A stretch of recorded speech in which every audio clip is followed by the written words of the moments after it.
안녕하세요. 오늘 저희는 강금구 목사님의 유튜브 설교, 너의 행실을 바르게 하라. 이 제목의 말씀을 좀 더 깊이 파고들어 보려고 합니다. 이게 잠언 6장 16절에서 19절 말씀을 중심으로 한 설교더라고요. 네, 맞습니다. 그 유명한 구절이죠. 여호와께서 미워하시는 것들. 바로 그거죠.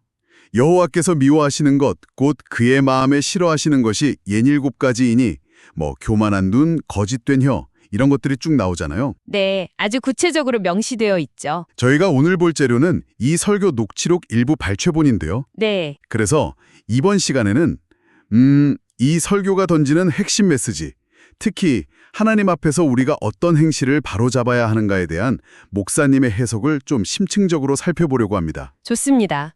이 설교가 청취자분들의 삶과 신앙에 어떤 의미를 던질 수 있을지 같이 좀 들여다보면 좋겠네요. 네. 자, 설교에서 첫 번째로 아주 강하게 경고하는 행실이 나오는데요. 바로 두 마음을 품는 것이라고 해요. 아, 두 마음이요? 네. 그러니까 하나님 앞에서 마음이 딱 하나로 정해지지 않고 나뉘거나 생각과 행동이 좀 다르거나 그런 진실되지 못한 태도를 말하는 것 같아요. 예를 들면 어떤 걸까요? 설교에서 혹시 언급된 게 있나요? 네, 있어요.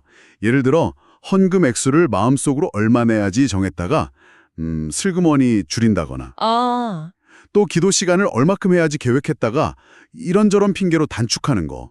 그런 구체적인 상황들을 언급하시더라고요. 네, 정말 일상에서 있을 법한 이야기네요. 그렇죠. 이 두 마음이라는 거, 생각보다 우리 삶이랑 되게 가까이 있는 문제 같아요.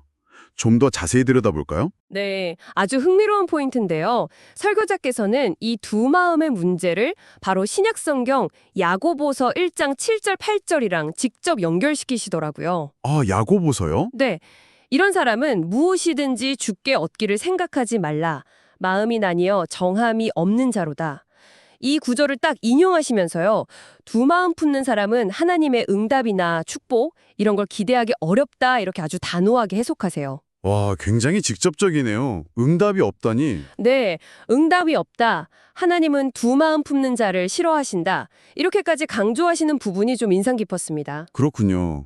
그리고 또 이 진실한 마음이 왜 중요하냐 이걸 뒷받침하려고 구약의 다윗 이야기를 가져오세요. 사무엘상 16장 7절이요. 아, 사무엘이 이세의 아들들 중에서 왕을 고르는 장면이죠. 맞습니다. 사무엘이 딱 봤을 때 외모가 아주 출중했던 첫째 아들 엘리압을 보고 아, 이 사람이다 싶었는데 하나님께서 그러시잖아요. 사람은 외모를 보거니와 나 여호와는 중심을 보느니라. 네네. 겉모습은 형들보다 좀 부족했을지 몰라도 그 마음의 중심이 하나님 앞에 정직했던 다윗이 결국 선택받았다는 거죠. 이 이야기가 설교에서는 진실된 내면이 얼마나 중요한지를 보여주는 핵심 예시로 쓰이고요. 중심을 보신다. 네, 결국 목사님의 메시지는 뭐냐면 우리의 신앙생활 전체 있잖아요. 예배드리는 모습, 교회에서 봉사하는 태도, 기도 시간, 심지어는 우리가 그냥 툭 내뱉는 말 한마디까지도 이게 정말 하나님 앞에서 진심에서 우러나오는 건지 우리 스스로 계속 점검해야 한다는 거예요. 아, 단순히 겉으로 하는 행동이 아니라 그렇죠. 형식이 중요한 게 아니라 그 안에 담긴 우리의 진실된 마음, 그 중심을 하나님께서 보신다는 걸 계속 상기시켜 주시는 거죠. 그렇군요. 중심을 보신다. 이게 참 말은 쉬운데 실제로 내 삶에서 이게 어떻게 적용될까 좀 생각해 보게 되네요. 네, 그렇죠. 설교가 당신에게 던지는 질문은 결국 이거 같아요. 당신의 어떤 종교적인 행위들 혹은 일상에서의 다짐들이 과연 당신 내면의 진심과 딱 일치하고 있는가? 설교에서 나온 예시처럼 혹시 하나님 앞에서나 아니면 스스로에게 약속했던 것들을 이런저런 이유로 타협하거나 좀 줄였던 경험은 없으신가요? 찔리는데요? 웃음. 설교자는 그런 작은 불일치조차도 어쩌면 두 마음의 증거일 수 있다. 이렇게 지적하시는 것 같아요. 정말 흔들리지 않는 믿음, 정결한 중심으로 나아가라는 어떤 도전인 셈이죠. 네, 맞습니다. 자, 그럼 두 번째 핵심으로 넘어가 볼까요? 설교에서 하나님이 싫어하시는 또 다른 행실로 지목된 것이 바로 성도 사이를 이간질하는 거라고 합니다. 아, 이간질. 이것도 참 그렇죠. 네, 다른 사람에 대해 좀 부정적으로 이야기한다거나 아니면 의도적으로 공동체 안에 분열이나 다툼을 일으키는 그런 행위겠죠? 네. 설교에서 어떤 권사님이 새로운 집사님에 대해서 뒷이야기를 좀 하셨나 봐요. 그러면서 나는 그냥 진실이 궁금했을 뿐이야. 이렇게 변명을 했다는 일화를 소개하거든요. 아, 그럴듯한 변명이네요. 이 부분이 상당히 현실적으로 다가오더라고요. 때로는 우리가 그냥 염려나 호기심이라는 이름으로 포장하지만 실제로는 관계를 해치는 뒷담화나 부정적인 말들, 그 문제를 정면으로 다루고 있는 거죠. 네, 그 지적이 아주 중요합니다. 설교에서는 이 이간질이라는 단어의 원어적 의미까지 파고드시는데요. 원어적 의미요? 네, 단순한 험담 수준을 넘어서 의도적으로 다툼과 분쟁을 퍼뜨리는 행위라는 점을 분명히 하세요. 아, 의도성이 중요하군요. 그렇죠. 어떤 의도를 가지고 어쩌면 계획적으로 관계를 깨뜨리려고 하거나 공동체의 평화를 해치는 행위. 그게 바로 이간질이라는 거죠. 그러면서 다시 잠언 6장 19절 마지막 부분, 형제 사이를 이간하는 자를 하나님께서 특별히 미워하신다, 이걸 강조하십니다. 네. 그리고 이 이간질이 얼마나 심각한 결과를 낳는지 보여주기 위해서 민수기 12장의 사건을 예로 드세요. 아, 미리암과 아론 이야기군요. 모세 비방했던 거. 네, 맞습니다. 모세의 누나 미리암과 형 아론이 모세가 구스 여인을 아내로 맞이한 걸 가지고 비방했던 사건인데요.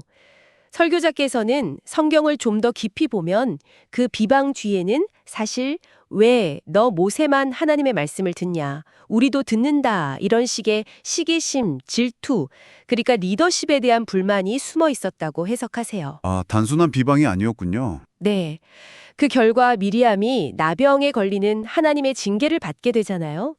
이처럼 설교는 이간질이나 비방하는 말이 종종 우리 마음속 깊은 곳에 있는 미움, 시기심, 질투 같은 부정적인 감정에서 비롯되고 그 결과는 개인과 공동체 모두에게 아주 파괴적일 수 있다. 이걸 경고하고 있는 겁니다. 그렇군요. 마음속의 문제가 말로 나오는 거네요. 그렇죠. 그래서 설교는 여기서 우리 모두에게 아주 직접적인 질문을 던져요. 당신이 누가 그러는데 하면서 옮기는 그 말이 과연 진리를 세우는 데 기여하고 있습니까? 아니면 누군가의 관계를 찢고 허물고 무너뜨리는 역할을 하고 있습니까? 아, 당신의 혀가, 당신의 말이 공동체의 평화를 세우는 건설적인 도구인지 아니면 그 평화를 파괴하는 무기인지 스스로 냉철하게 돌아보라는 요청인 거죠. 와, 정말 중요한 질문입니다. 결국 설교는 공동체 안에서 우리가 서로를 세워주고 평화를 만들어가는 역할을 해야 한다. 이걸 강조하는 것 같아요. 네, 맞습니다. 서로의 부족함을 들추거나 비난하기보다는 좀 긍정적인 말, 축복하는 말을 사용하라는 권면이죠. 그렇죠. 그런데 설교자께서는 우리가 입으로 사랑하고 축복합니다, 이렇게 인사할지 몰라도 마음속에 여전히 시기나 질투, 미움 같은 게 있다면 그 인사는 공허할 뿐이고 오히려 그런 부정적인 감정들이 틈을 타서 이간질하는 말로 툭 튀어나올 수 있다, 이렇게 날카롭게 지적하세요. 아, 진심이 동반되지 않으면 안 되는군요. 네, 진심으로 서로를 격려하고 세워주는 그런 건강한 관계를 만들어가야 한다는 메시지입니다. 네. 자, 이제 세 번째 포인트로 가보겠습니다. 하나님이 싫어하시는 행실. 세 번째는 바로 간사함을 버리라는 것입니다. 간사함이요? 네. 좀 교활하거나 속이는 마음, 특히 순진해 보이거나 혹은 염려하는 척하는 그런 질문이나 말 뒤에 숨겨진 악한 의도나 동기, 뭐 그런 걸 의미하는 것 같아요. 겉과 속이 다른 태도라고 할까요? 맞습니다. 이 간사함은 잠언 6장 18절에 나오는 악한 계교를 꾀하는 마음과 빨리 악으로 달려가는 발과 연결되는 거죠. 아, 그것도 하나님이 미워하시는 것 중 하나였죠. 네, 분명히 지목하고 있습니다. 설교에서는 이 간사함의 아주 대표적인 예시로 신약성경 마태복음 26장에 나오는 가룟 유다의 모습을 아주 생생하게 제시하는데요. 아, 유다. 네, 예수님께서 제자들과 마지막 만찬에 하시면서 너희 중 하나가 나를 팔리라 라고 아주 비통하게 말씀하셨을 때 네.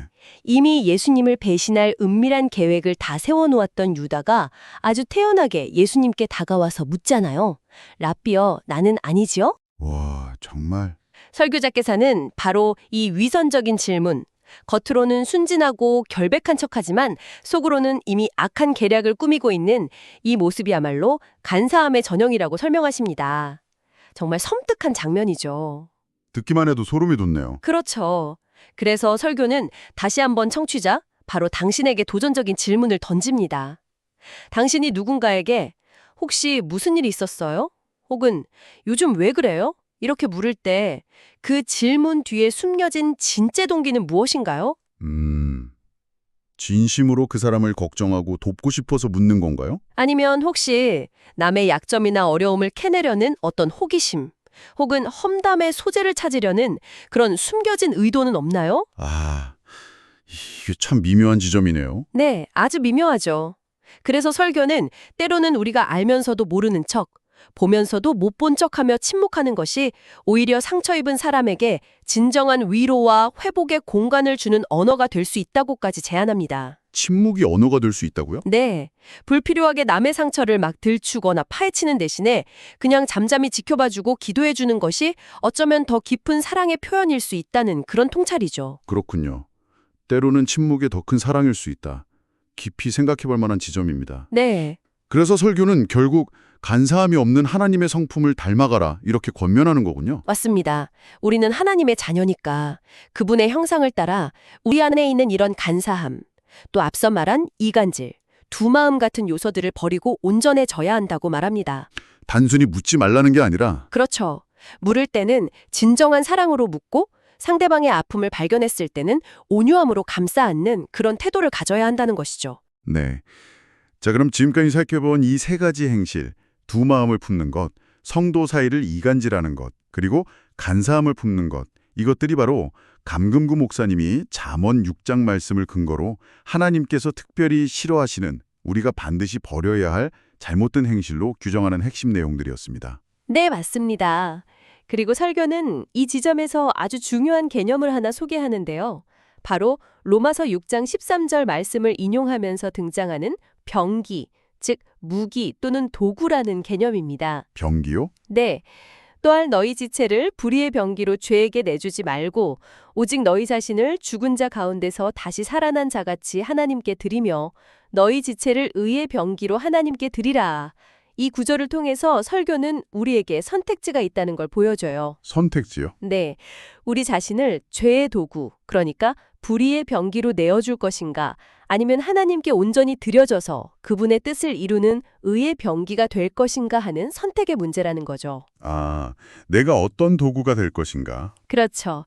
설교는 우리가 행실을 바로 할 때, 즉 두 마음 없이 진실하고 이간질 없이 평화를 만들고 간사함 없이 정직하게 살아갈 때 바로 우리 자신이 하나님께 귀하게 쓰임 받는 의의 병기가 된다고 설명합니다. 네. 그렇게 될 때 하나님께서 우리를 위해 예비하신 축복의 통로 역시 열리게 된다 이렇게 주장하시죠. 반대로 앞에서 지적된 그릇된 행실들, 그러니까 두 마음, 이간질, 간사함에 계속 머물러 있다면 우리는 자신도 모르게 마귀가 기뻐하는 불의의 병기가 되어버리고 결국 하나님께서 주시고자 하는 축복마저 스스로 가로막게 된다고 경고합니다. 와, 축복을 가로막는다. 네. 기도는 정말 열심히 하는데 왜 삶이 변하지 않을까? 왜 응답이 없을까? 이렇게 생각하기 전에 우리의 행실이 먼저 바로 서 있는지 돌아보라는 메시지인 거죠. 목사님은 행실이 바뀌지 않으면 하나님 응답의 문이 열리지 않는다고까지 아주 강하게 이야기하세요. 의의 병기라는 개념 참 강력하네요. 우리의 행실이 단순히 개인적인 도덕률을 지키는 걸 넘어서 하나님 나라의 일에 쓰임받는 도구가 될 수도 있고 혹은 방해가 될 수도 있다는 관점이니까요. 네, 그렇죠. 설교는 여기서 더 나아가서 우리가 어떤 의의 병기가 되어야 하는지 예수님의 모습을 통해 보여주는데요. 아, 예수님의 예시. 네. 예수님은 사람들을 막 판단하고 정죄하시는 분이 아니라 끊임없이 회복시키시는 분이었다는 점을 강조하세요. 예를 들어 3번이나 예수님을 부인하고 넘어진 제자 베드로를 찾아가서 다시 일으켜 세우시고 사명을 주셨던 모습. 네네. 또 가늠하다 현장에서 붙잡혀서 돌에 맞아 죽을 뻔했던 여인을 그 많은 군중들의 비난 속에서 오히려 품어주시고 용서하시면서 새 삶의 기회를 주셨던 모습. 이런 걸 언급하시면서요. 아, 회복시키시는 예수님? 네. 회당에서 소외되고 무시당하던 이들을 따뜻하게 안아주셨던 예수님처럼 우리 역시 다른 사람의 잘못을 지적하고 심판하는 자리에 서는 게 아니라 그들을 세워주고 회복시키는 통로, 즉 의의 병기가 되어야 한다고 촉구하시는 겁니다. 심판자가 아니라 회복의 통로가 되라. 네. 결국 이 모든 이야기를 종합해보면 어떤 의미일까요? 설교는 우리의 행실을 바로잡는 것이 단순히 하지 말라는 몇 가지 규칙을 지키는 그런 소극적인 차원을 넘어선다고 말하고 있는 것 같아요. 네, 그 이상이죠. 그것은 우리가 하나님의 선하신 성품을 닮아가고 또 하나님께서 이 땅에서 이루기 원하시는 회복과 평화의 사역에 효과적으로 동참하며 쓰임받는 의의 병기가 되는 적극적인 길이라는 것이죠. 맞습니다. 목사님께서 설교 말미에 그런 말씀도 하시더라고요. 성도들이 교회에서 차량 봉사나 청소, 헌금 같은 외적인 봉사도 물론 중요하지만 그보다 먼저 하나님의 말씀에 순종해서 자신의 행실을 바로 세움으로써 하나님께서 예비하신 복을 온전히 누리는 것. 그게 목회자로서 자신의 가장 큰 소망이라고요. 아주 진솔하게 밝히시더라고요. 아, 그렇군요. 목회자의 진심이 느껴지는 부분이네요. 오늘 우리는 강금구 목사님의 너의 행실을 바르게 하라 설교를 통해서 하나님 앞에서 바로 세워야 할 우리의 행실에 대한 세 가지 중요한 가르침, 두 마음 품지 않기, 이간질하지 않기, 간사함 버리기를 함께 깊이 살펴보았습니다. 네. 잠언 6장에 나타난 하나님께서 미워하시는 행실들에 대한 목사님의 구체적인 해석을 따라가 봤죠. 핵심 메시지는 설교 제목 그대로 아주 분명하고 강력합니다. 너의 행실을 바르게 하라. 여기서 마지막으로 한 가지 더 생각해 볼 지점을 던져드리고 싶은데요. 네, 어떤 걸까요? 오늘 우리가 살펴본 이 진실성, 두마음 없음, 평화조성, 이간질 않음, 그리고 정직함, 간사함 없음이라는 원칙들이 비단 어떤 교회 공동체나 신앙생활이라는 특정 종교적인 맥락을 넘어서요. 당신의 일상적인 인간관계, 예를 들면 가족, 친구, 직장 동료와의 관계 속에서는 어떻게 적용될 수 있을까요? 아, 일상에서의 적용이군요. 네. 이 설교에서 얻은 통찰이 당신의 매일의 삶 속 상호작용에 어떤 의미를 더하고 또 어떤 변화를 가져올 수 있을지 한번 성찰해 보시면 좋겠습니다. 정말 좋은 질문이네요. 그리고 덧붙여서 이런 질문도 던져볼 수 있을 것 같아요. 이 설교는 주로 두 마음, 이간질, 간사함 같이 우리가 피해야 할 혹은 버려야 할 부정적인 행실들에 초점을 맞췄잖아요. 네, 그렇죠. 하지 말라는 메시지가 강했죠. 그렇다면 반대로 설교에서 강조된 의의 병기로서의 삶, 즉 의로운 행실을 우리가 좀 더 적극적으로 실천하기 위한 긍정적인 행동에는 구체적으로 어떤 것들이 있을까요? 아, 긍정적인 측면에서의 실천이요? 네. 단순히 악을 행하지 않는 것을 넘어서 선을 적극적으로 추구하고 실천하는 모습은 당신의 삶에서 어떤 형태로 나타날 수 있을지 한번 깊이 고민해 보시는 것도 오늘 나눔의 의미 있는 마무리가 될 것 같습니다.